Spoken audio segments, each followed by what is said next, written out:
Hey, today we are going to look at Surviving the Aftermath, its new DLCs, the new alliances, and all the other updates that have happened throughout the last couple months. And we are going to teach you all the new changes and show you everything that's happened in this game and what has changed in the dynamics of the gameplay. So first of all, you can see we have a custom game right here, and this is self-explanatory. You can go through here and customize all of these different things, resources and colonists and things like that, and you can just play through with a customized gameplay, which would be more to your liking, if you want to try it like that. The other thing they added is scenarios. Well, scenario. The Cold Rush scenario is just you play on an Eternal Winter type mode. You have 75 days to complete the mission, and you basically repair the train and move your colonists away from this winter storm that you don't want to be in, and you have limited resources to do it. And I do have a video on tips on how to get this done if you have any difficulties doing it. That's about it. And the other one, I really wouldn't call this a scenario. It is basically Eternal Winter, so you play the game on a you just play the regular game, and it's just all winter full time. So you're full-time winter storm, and you play the game and finish the quest, and that is it. So that is all they have for scenarios. I wish they would have done more for the scenarios, but it's kind of hard to do something in this type of game for a scenario-wise. But at least they tried. And there's a whole other game that just relies on you being frozen and surviving that I've reviewed before, and that just little scenario does it. It's like that whole other game in this game is kind of weird. It makes the other game look like crap, but it makes this game look a little bit better for doing it. But okay, let's go into detail. So you have new alliances is the major thing right now, and you have a rival faction. You can't find this rival faction on the map. They are just there somewhere, and they send units against you, and they send cars against you to take over your outpost, and they send missions against your city to interrupt your research and your trade. They steal your resources and all that kind of nasty stuff. And you can do that to the other cities too. You can steal their resources, and you can steal their research trades and things like that to them too. So you don't have to be nice to the other guys, but you can be, and if you get nice with them, you get allied with them, and there's new embassies and rewards that you get for being an alliance with them.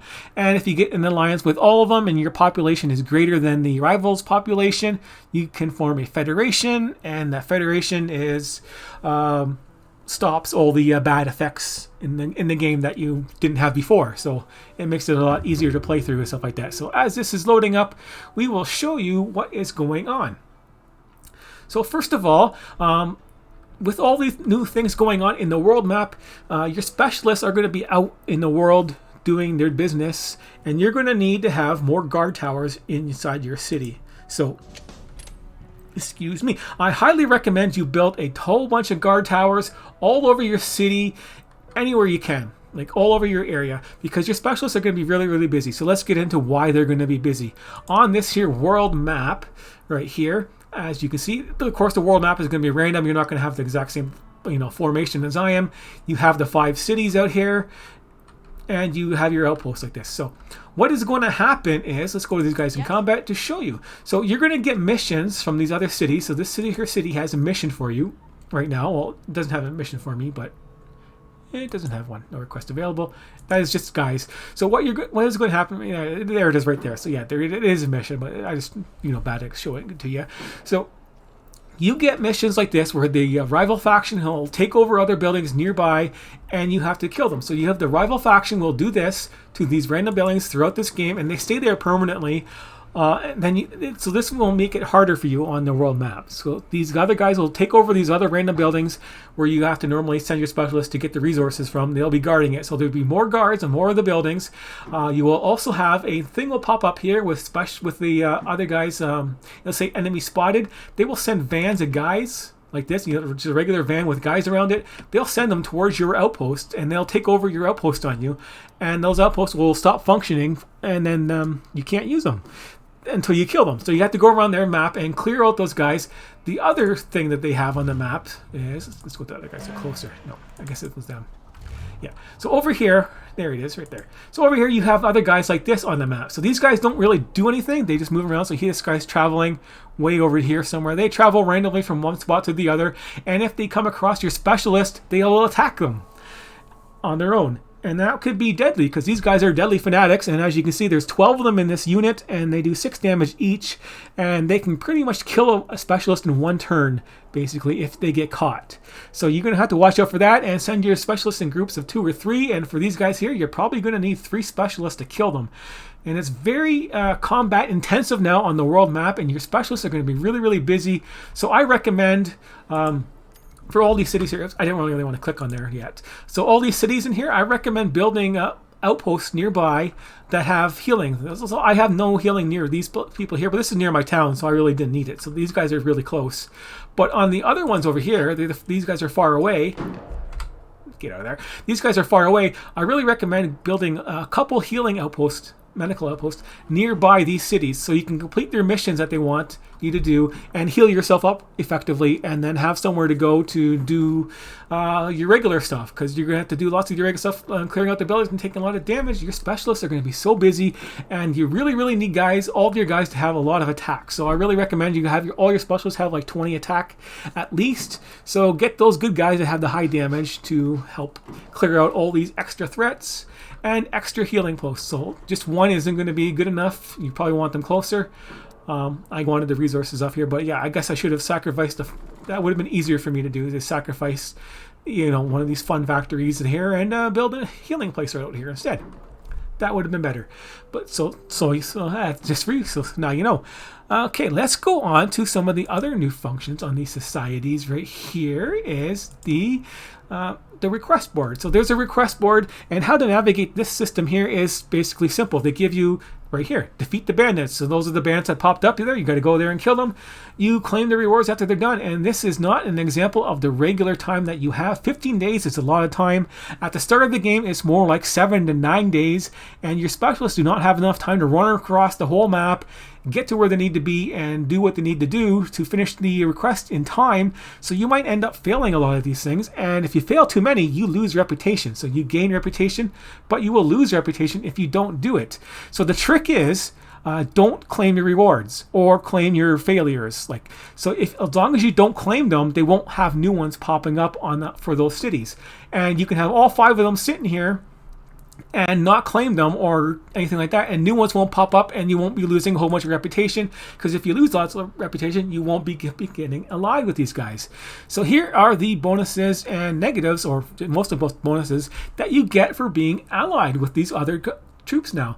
Once you build, of course, you have to build an embassy inside your city, which is pretty easy to do once you become allied with them. It's around 90% of your reputation that they need they will request an alliance with you. So 90 to 100% of your little reputation bar being full, and they will request to be in alliance with you. You build your embassy, you get these bonuses from them. Okay, this bonus isn't really, really great. Right here, you get 100 silver per day. That's not much. Your covert mission success rate plus 25%. Well, you have to do covert missions is kind of a negative against your own allies or people you want to get reputation with. They don't really like that. So it's not something you really need to do, but if you want to, you can. And what the covert missions will look like is, let's go to these guys here. Yeah. I can show you this. When you click on your specialist now and you click on their cities to move on to them, you have other options down here. And some of the missions is just loan a specialist. So this is what you do. You just click on your specialist, click on the city, and it'll have loan right here. And you click on the loan, and they borrow your specialist for a couple days, and you complete the quest. But right here, you can see there's espionage, and I can loot 300 research. So at the start of the game, that is really handy. And if you have a scientist, you get a bonus. And the success rate is 75%. That's pretty high. And if you have a scientist, you get a bigger bonus. And for theft, as you can see right there, it's 15% bonus. So I got a 90% success rate to steal that stuff. Stealing what they have there isn't really that great, I don't think. But sometimes, the rewards will be really good, and you can steal stuff. And it will all depend on which type of specialist you have that are going to do it for the missions. And there's more of the missions right here. But since I'm an ally, and I can't even, do this. I can't perform them on allies, but there's other missions that you can perform. All the things you can do and loan. But that is how you do it. So that is another option that you can do. So let's go back to the system here and take a look at their other rewards. So that is the covert mission success rate and what you can do with them. So let's go look at the next one, the House of Joy, which is probably the best one to get. It is a new building that you can build that helps your reputation. Its base value is 75, and the current best one before was 50, and it is a lot easier to build this one, so that is very good. And then you get plus 20% birth rate, which makes this one probably the best overall. This one right here could be close, or maybe first in some people's eyes, or close second, is the specialist action points. So they get plus 2 more to their action points on the map, which helps them run around a lot faster and be really more effective on the world map. Since you have so much to do on the world map, it is really handy to do. And of course, the enemy detection radius by 100%. It makes those guys that are running around the map a lot easier to see and find, and get rid of them before they corner one of your specialists by themselves and try and kill them off or attack your outpost or anything like that. And the other one is Society Population from Request, plus 30%. I don't get that one. I don't know how to request population from people, from other societies. I don't get it. It probably does something good. Maybe there's an option on those things that I've never seen to do it, or maybe just get 30% more people off those random events. But after you hit your population around 300, you don't get any more new people from outside sources. It's kind of capped, and you can only have your birth rate is only taking effect. The other cool thing in this one here is the mess halls times 3. You get 3 of them for free. They don't require any resources to build. And you can get them before you actually unlock mess halls, which is really, really, really handy to do right away if you can. And that explains that. And the last one here is the solar array. We'll take a look at that. And no other special effect, making this one here pretty much the weakest one overall, other than this one here, because that one becomes useless after a while, and this one will become useless pretty much right away. Unless you really like that solar array, we'll go take a look at it right now, because maybe I missed something on it. But this here solar array, it has its regular energy production, but this is bonus because I have a permanent bonuses on my energy production through other events, and you can hold up to 1,000 power in storage. So it's basically its own built-in storage supply for your solar array. And the energy production is not bad, 38. And what does it cost to build this? So let's take a look at the cost on what it is. So there is the building right there, the solar array. It takes 10 of these microchip things. What do you want to ever call them? It takes 10 of those, and it provides its basic power and capacity.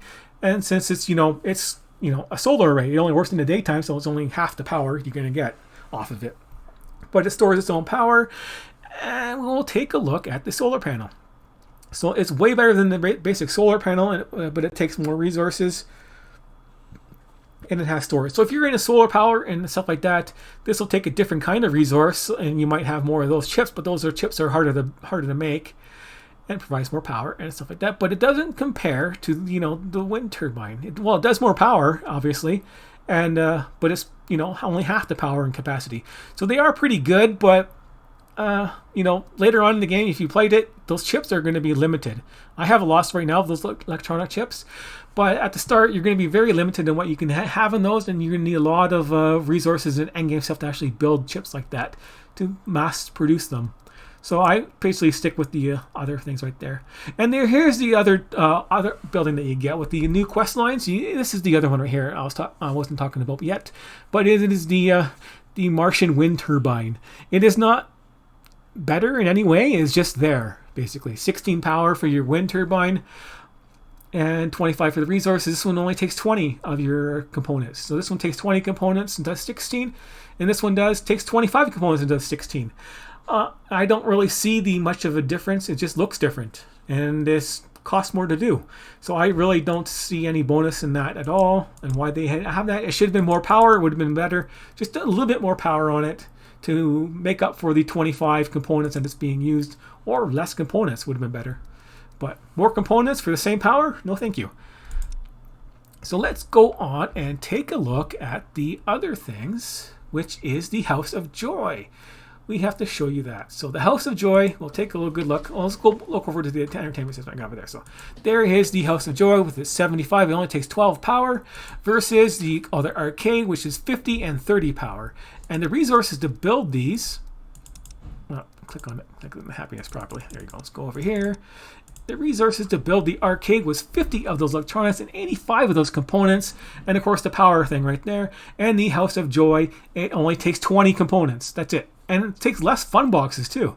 So it is a lot less resources to build these House of Joys, and so they're a lot easier to maintain. And that plus 150 there is just a bug. That is for the first one that you build. For some reason, that's just a weird bug that happens. So all these buildings will have their initial first value on them when you're going to build them. Then that will go away after a while, and they'll be fixed properly. So maybe it's just this display error or something like that. But this base value is 75, and this one's base is 50. 75 versus 50, and it's easier to build, so this makes it a really awesome thing to build to help with your happiness. On to the next thing. The other new thing with these alliances is you can build buildings inside their towns, and what they do. So how you do this is right here. You have the buildings new option right here.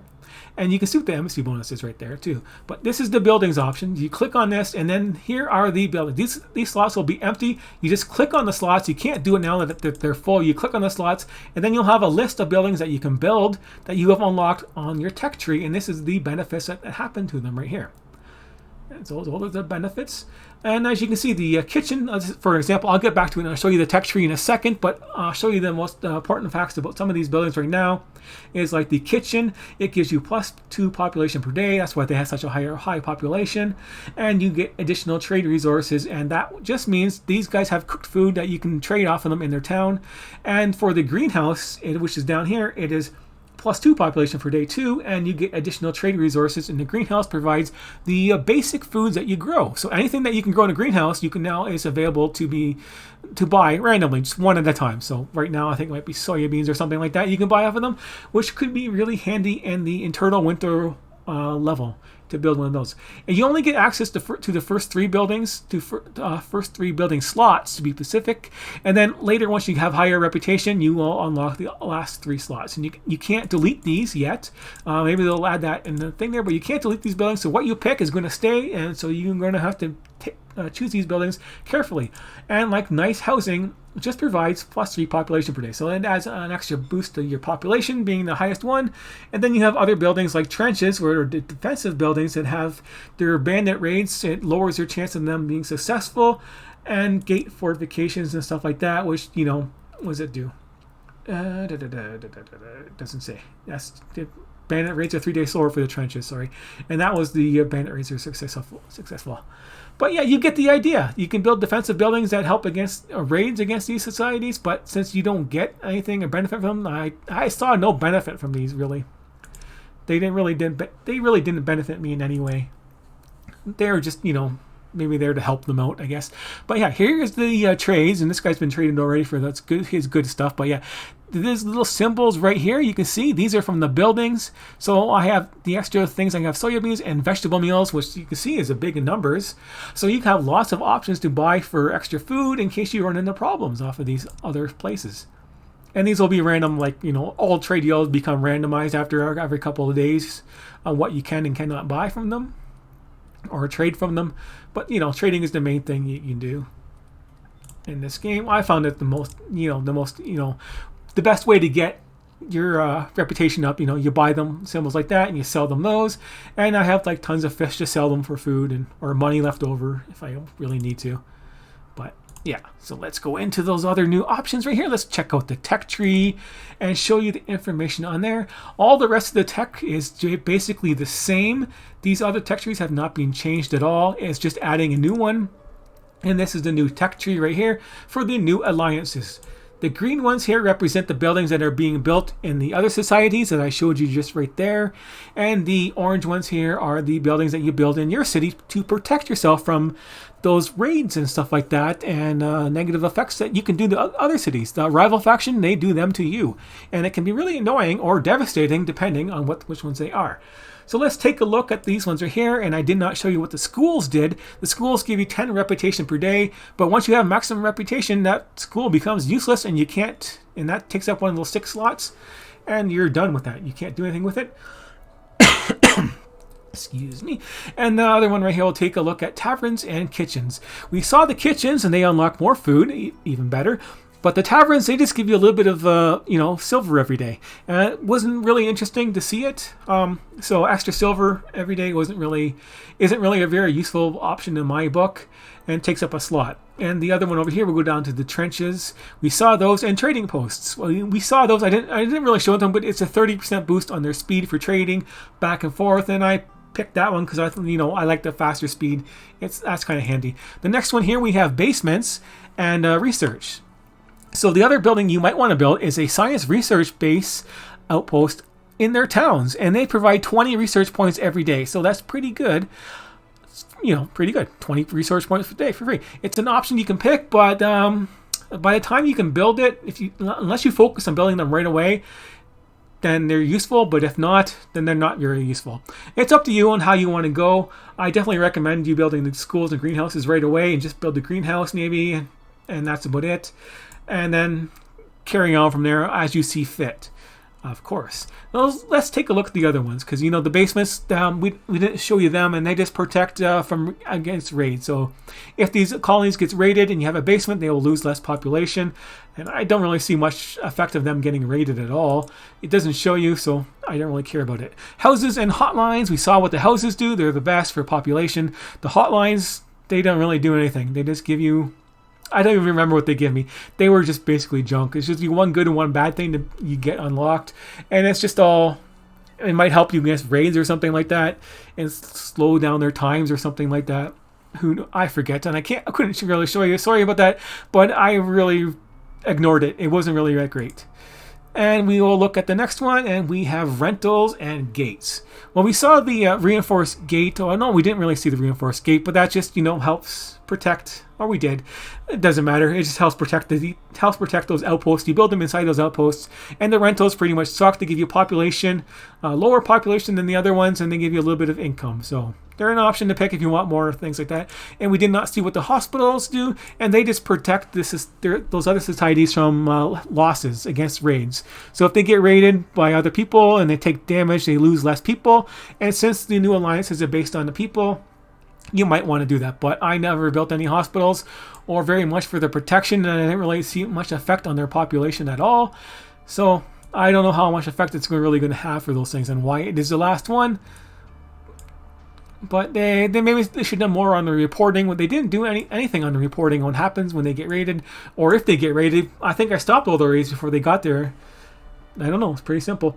But anyways, let's carry on into the new things. These orange ones here. These are the new buildings that you can build inside your city to protect yourself from all those things. And this is a surveillance van, and this will protect you from what does it say? Theft, right? Yeah, this will protect you from theft events. And secure labs, they protect you from the science stuff, the bomb bunkers, from sabotage, anti-propaganda from them, spreading out those bad rumors and stuff like that. So let's take a look at those buildings now and what you need to do with them. And they are under the basic one right here, and here they are right here. So here is the secure lab, and it just helps you. You build them and you put people in them, and it will stop them from disrupting your research. Overall, not really handy. It doesn't really matter if they disrupt your research or not. You just lose research points. So like the other things there, like I showed you in that mission, if you can do the raid mission, you can steal 300. The other faction steals 300 from you, but big whoop, they steal 300 from you. You'll get it back eventually. The sabotage from the bomb bunkers. The sabotage can be annoying. It only does a couple buildings at a time, and these events don't happen all the time, just randomly and spaced pretty far apart. So having bomb bunkers built and having them manned isn't really much of a priority, because they don't destroy your buildings. They just break them like any other event does. You break a building, so you fix it. It's not going to kill you for not doing it. We'll take a look at, we'll skip the propaganda for a second. We'll take a look at the surveillance van. This helps you against thefts. It might be handy to have that at the start of the game, because they do steal your silver on you, and you need that to hire your specialist. And if they start stealing your silver, it's going to be a pain in the butt. But later on, it doesn't matter, because it doesn't go by percentage in any way. Right later on, they take 500 from you when you have over 100,000. It's not going to hurt you. So even when you have over if you have over 2,000, losing 500 isn't going to hurt you because you can still get a specialist, and after that, you don't need the money anymore unless you're really, really low on anything else and you're doing poorly or something like that. You need the money to buy stuff. But let's go to the most important one, is the anti-propaganda tower. This one has the most effect on your game because what it does is it will give you negative on your happiness, on your comfort level there. You can see on the bottom left there where the child and entertainment and shelter bonus is right there. That will give you a negative based on your population. So right now, with my 460 population, I would lose 460 in that compartment right there. It would not put me into the negative, but it would really hurt, and it would go down. And then your overall happiness goes down. And how this affects your game is during the middle of the game, say you have 200 of your population down there and you are in the green all around the board, it won't matter because if you're not like really, really high in the comfort level like I am right now, and you're just barely in the green, which is how you normally play the game, you're just barely in the green. If you're lucky and you're barely in the green and your entertainment is in the positive, it won't matter. You get hit with that negative, you'll lose negative 200 to your comfort, and at that time you probably won't have comfortable shelters equaling your population, or entertainment for that matter equaling it, and you'll have a lot more negatives because people will be starving or hungry or tired, even though they have all the resources because they're people being stupid, I guess. But overall, what it means is you will lose 10% of your population. So that's like 20 guys, roughly. So what happens is they get angry at you and they want to leave, even though they're happy overall, and they're gaining a bonus. It is not enough. The propaganda can be that powerful against you, so it can really, really hurt you in that regard. So once you get in the negative and they say they threaten to leave you, even if you're in the positive, I had people still leave me. So when you have 200 people and you have 20 people say, hey, we're going to leave, and your happiness doesn't go up high enough, they still leave you, even though you're in the green and you're in the positive. It can be that annoying. So that is why I recommend you definitely build those anti-propaganda towers. Here they are, right here, and man them. No, right there. So this is what they look like for your values. And each of these buildings has like 3 people, and the other ones only have 2. So for the surveillance stands, I can get rid of these now that I have an alliance. But this is how they work. Each one of these will provide. The first one there, I only have 2 of these. So if you have none, you get no protection at all. If you stick 2 people in there, you go up to medium. And then you fill up the building, go up to high. That is not enough. If you have just high right here, their propaganda can still work against you. But once you have it full and maxed like that, it's a lot harder for them to get to work against you. So having 3 of these is kind of a must, I would say. So I would definitely have these ones manned and operated as fast as you can if you want to prevent the losses from your colony with these new changes. Other than that, the other ones you can deal with not having them built at all. But the surveillance ones, you kind of really want to get those out of the way and done, unless you want to focus on just building any of these special buildings and having extra happiness, which is another way to counter it. So you can go ahead and, since these things take 3 people per building, and you're going to want to have 3 of them, that's 9 people, or you can build 9 happiness buildings of your best ones that you can build, and build those instead and have them have extra happiness and just take the damage. They get the unhappiness, but you have the extra happiness to deal with it. Up to you. That is the strategy right there. And as we are talking about strategies on the new stuff, let's go over and repeat the strategy, if I did not say it already, is with these new requests on the request board. So as you can see, there is a time limit on these requests. If you fail them, you're going to lose reputation at the start of the game. And these things come up right away for all 5 of the cities. I only have 1 right now, and this will help you locate them anyways. But how they work is, after this reward happens, I can claim the reward, or I can just leave it there. If I just leave it there, a new request won't take over and take effect. So that reward will just sit there and be in limbo. And that is what you want if you are short on specialists. So if you fail other missions, which is you will lose reputation for, you'll still lose the reputation, but just don't clear it. So you can leave them uncleared, and then you won't get new ones that you can't fail. And when you're ready to do the mission, then you can clear it, and then wait, have your specialist will be nearby. Then you can do the next mission that pops up eventually. It won't pop up right away, but it will eventually pop up, and they'll give you a different mission.